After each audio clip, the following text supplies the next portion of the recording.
You're listening to Digital Society Podcast, Active Citizens in a Connected World. It's time to connect, learn, act. So Radu, this is the add-on episode to the main episode. Great. The purpose of the add-on episode is to tackle in about 15 minutes a related but somehow independent topic. Of course, we will not be able to cover it exhaustively, but I would kindly ask you to try to, give us an overview of the topic. And the topic for the add-on episode for social and tech is: how do you finance, how do you fund an idea into an institutional, sustainable model? So, I think that there are chances to have it discussed in even 5 minutes, because it's not that complex, and unfortunately the scale or the overall image on the funding is quite scarce. So I can definitely state that most of the work and most of the activities are done mainly by volunteering, so no costs involved, and probably it's a matter of personal background and personal early involvement in volunteering type of activities. And fortunately enough, I'm not the only one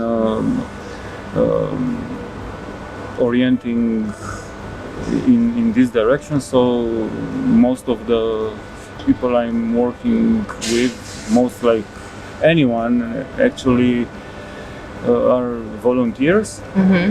And then the current activities are done with no dollar or euro changing hands.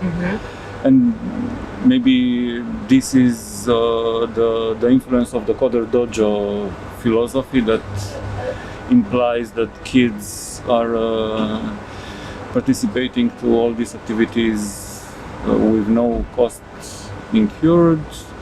The venues should also be offered free of any cost, and of course the mentors are volunteers. So Coder Dojo is one of the example of global things that can evaluate self-sustainable in terms of avoiding significant financial layer, or and it can run for years within any clubs or in any venue with no external income or inflow of any money. Of course, you can stay in that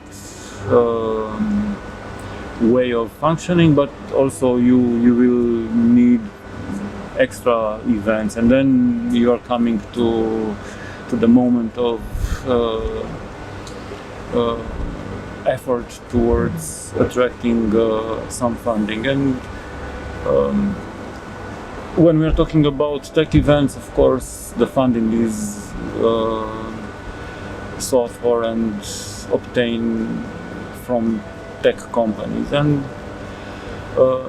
in this Coder Dojo context, we are running towards potential sponsors when we are organizing the annual events. We have, for example, coolest projects type of event. That's a display of projects developed over the year by the ninjas, and then we need some rather small money to offer some prizes or to print diplomas or stuff like that. Another type of event that needs a little bit more money is the mega dojo.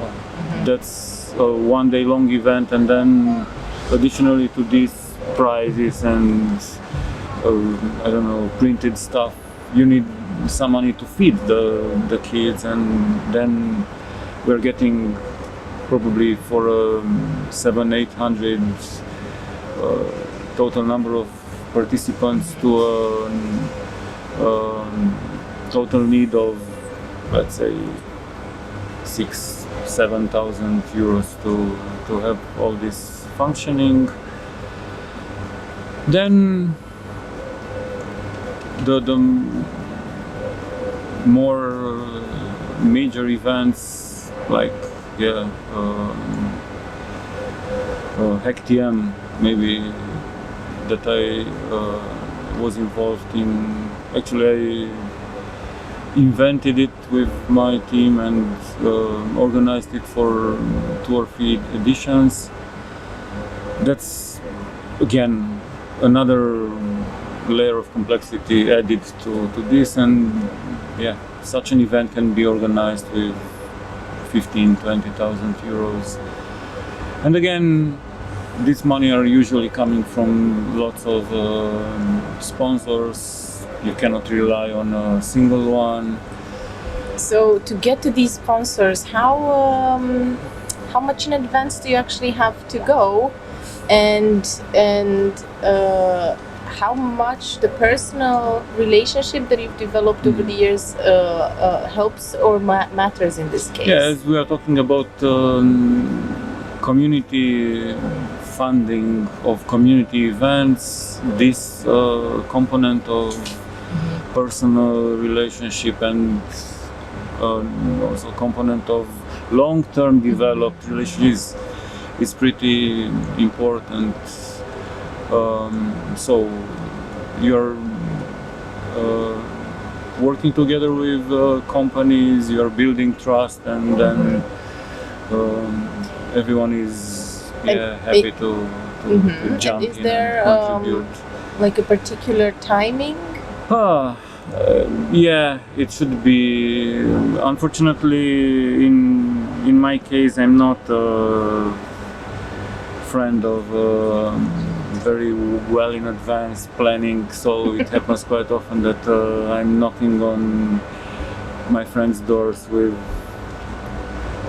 3 or 4 weeks in advance to a significant event. But yeah, they're really friends and they're doing all the efforts needed. But yeah, as a recommendation, I would suggest anyone to to go that late. To go maybe 3-4 weeks plus 1 year in advance to make sure that there Things are work out, additionally to this, there are some public funding that can be approached, and right now we are for example implementing some projects with funding from the county council, some online educational activities for kids exceeding the limits of Timișoara. So county council will fund county level, so we'll in some way reach our beneficiaries of other projects. So those that received equipments from Educate Me in villages 100 kilometers from here, they will benefit of some educational content that was possible to be developed by some financial means from the county. So is this the kind of situation where you develop an idea based on the funding advertised, or you actually come up with an idea before and then you look for funding? No, the idea is that we are producing lots of ideas, we are implementing them on very low costs, and then quite often it happens that some opportunities just appear and we are marginally readjust the initial idea or project and end up with a acceptable application that is not asking us to significantly squeeze or change the initial concept. I think that this is important to start by thinking about a portfolio of projects and adapt them in a minimal way to the existing opportunities. Can you give me an example of a project that was, you thought it was a fantastic idea and it almost died because it didn't have funding, but then in the end you actually managed to reach out to, perhaps a completely different, strategy in order to get it funded, and then it succeeded. And I'm just curious if you have anything like this. So I wouldn't name it because I'm no more involved in it. So after 2 or 3 editions of a specific event, we were quite late in planning the 3rd or 4th edition, and everything looked a little bit improbable. But it was the sponsor that approached us and approached us in a massive way we wouldn't think of.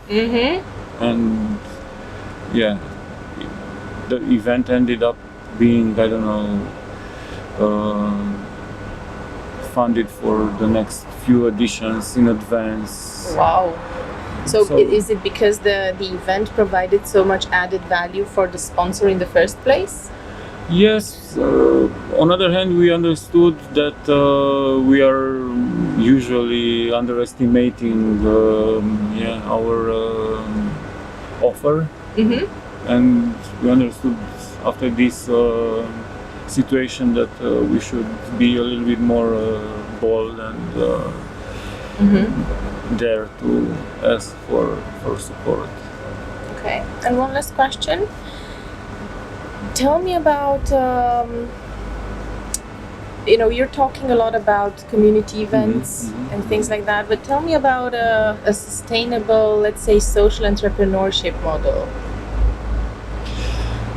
Before that, I would also mention some type of support that's offered by local companies when you are working with kids and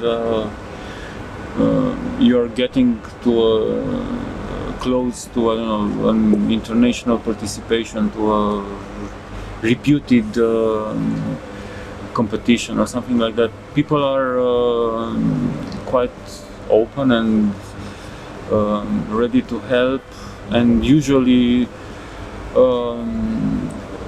the amounts that are collected are exceeding the costs, and then the difference, the surplus can be used for further continuation of the projects. Definitely it's not the ideal thing.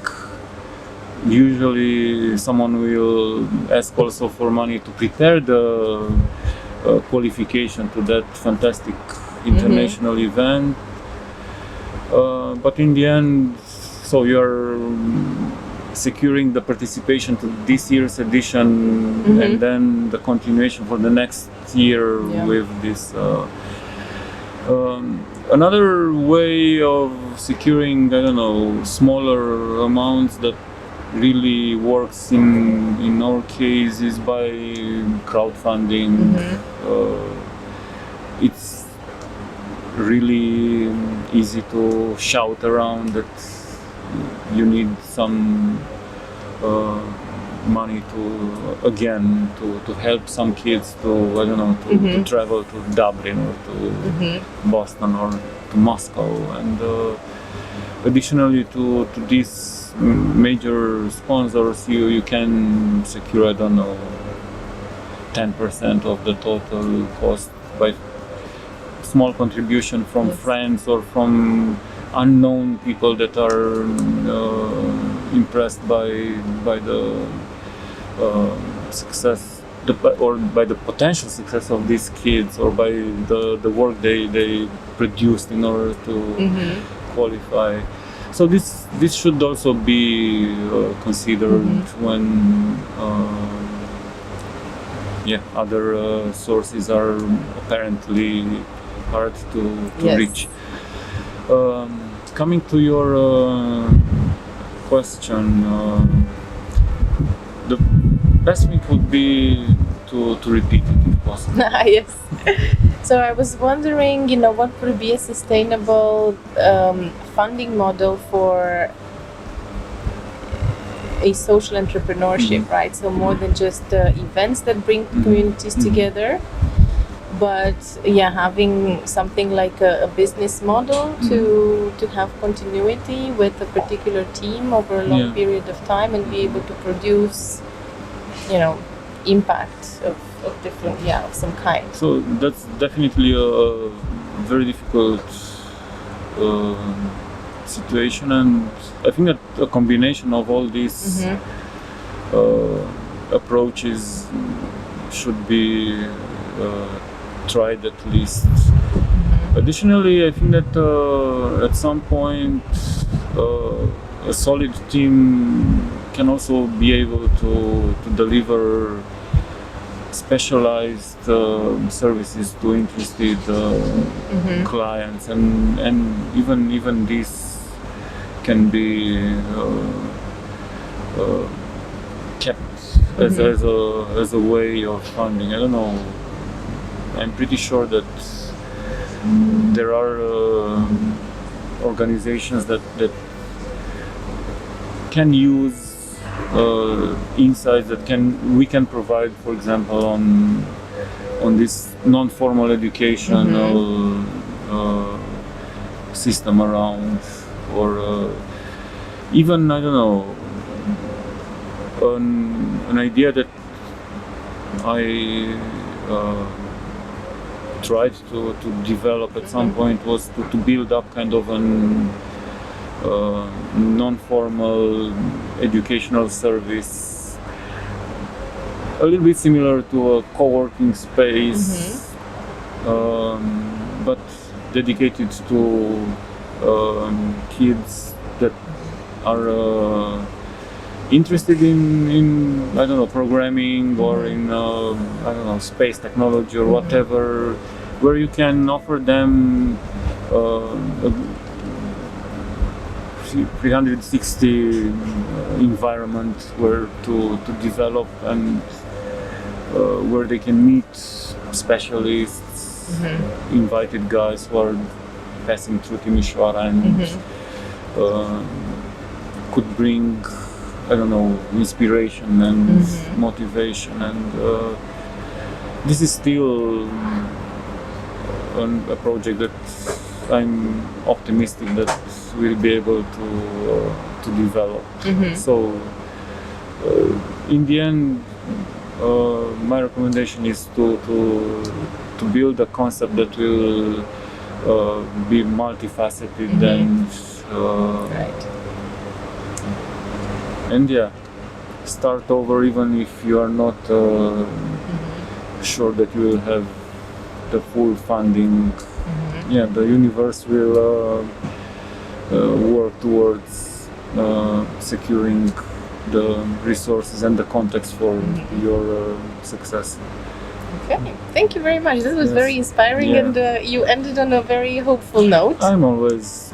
That's amazing. I mean, this is what we're looking for, right? Because we all know the problems. We also want to learn of how to overcome them, and I think you've helped us a lot in this department. I hope that I will, with your help, inspire or help other people outside Timișoara. Yes. Yes. Thank you. Yes. You've listened to Digital Society Podcast. Connect, learn, act. Until next time, have fun changing the world.